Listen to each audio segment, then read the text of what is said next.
Hello friends, आज मैं आप लोगों को इनकम टैक्स बचाने के सबसे अच्छे तरीके के बारे में बताने जा रहा हूं। यूं तो इनकम टैक्स भरने का समय आ चुका है और अगले साल के इनकम टैक्स भरने की भी तैयारी शुरू हो चुकी होगी। So today we will discuss about the best way to save income tax. और जब इनकम टैक्स बचाने की बात करते हैं तो वैसी जगह बचाने के लिए सोचे जहां पे बचाने के बाद हमें बहुत अच्छा रिटर्न भी मिले, और इसके लिए एक कंपोनेंट है ELSS. ELSS stands for equity link saving scheme. यूं तो इनकम टैक्स बचाने के बहुत सारे सेक्शंस हैं, जैसे सेक्शन 80, सेक्शन 24 एक्सेट्रा। और इसी में ईएलएसएस सेक्शन 80C के अंदर आता है।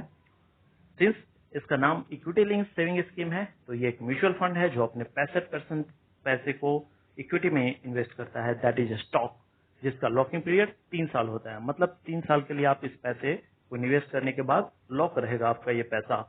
इसमें 10% का long term capital gain tax लगता है।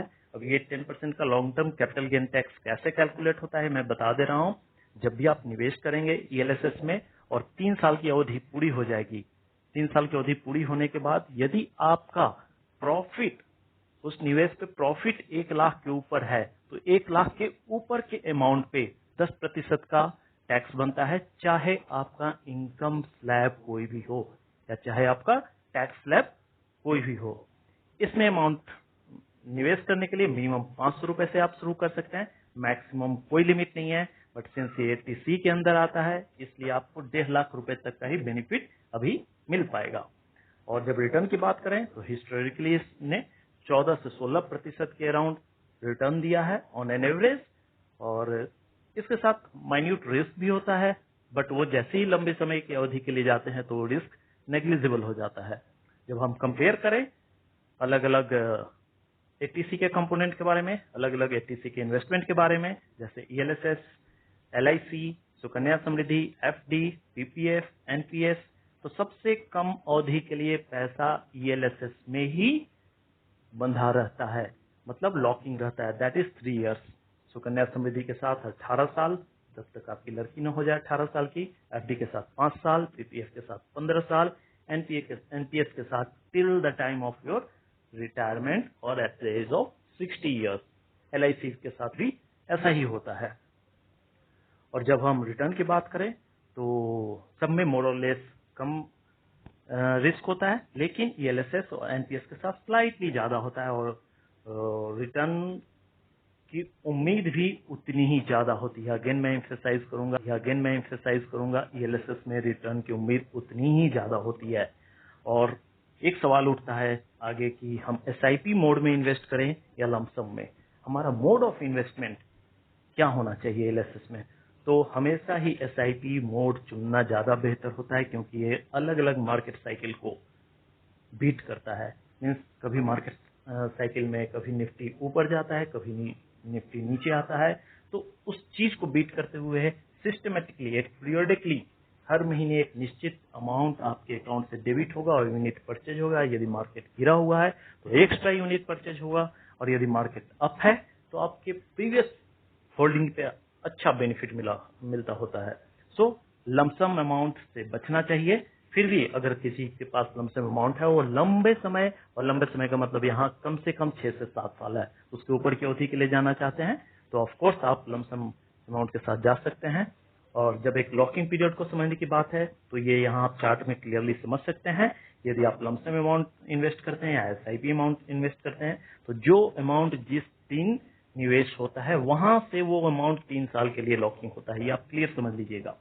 सो next, there are few best funds, जो यूं तो अराउंड मोर देन 45 एएमसीज हैं मार्केट में, म्यूचुअल फंड की कंपनियां, लेकिन उनमें से कुछ बेहतरीन फंड जो हैं उनके नाम यहाँ दिए हुए हैं, जो आप चार्ट में देख सकते हैं, जिनके रिटर्न लमसम के और एसआईपी मोड में 3 और 5 साल में हिस्टोरिकली ट्रेमेंडस रहे हैं, और ऐसा ही आगे भी कंटिन्यू होने की गुंजाइश है।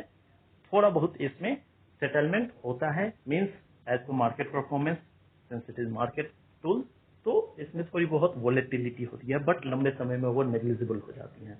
और जब भी चूज करें तो ग्रोथ और डिविडेंड ऑप्शन के बीच में ग्रोथ ऑप्शन ही चूज करना चाहिए, क्योंकि इसमें आपको कंपाउंडिंग का बेनिफिट मिलता है। डिविडेंड में आपके पैसे रिलीज होकर के अकाउंट में आ जाते हैं, जिससे आपको लॉन्ग टर्म में कैपिटल गेन का अच्छा प्रॉफिट नहीं मिल पाता, आपको कंपाउंडिंग प्रॉफिट तो ELSS is the excellent tool of investment along with saving the income tax. So ये TC के अंदर आता है और बेहतर होता है कि हम SIP मोड में इन्वेस्ट करें, साथ ही साथ ग्रोथ ऑप्शन चूज करना चाहिए और SIP शुरू करने के लिए कोई भी मार्केट करेक्ट होता है। आप चाहे मार्केट आज की ऊंचाई पे हो या कल कहीं नीचे हो, किसी भी समय आप SIP शुरू कर सकते हैं। इसका ब्यूटी ही यही होता है।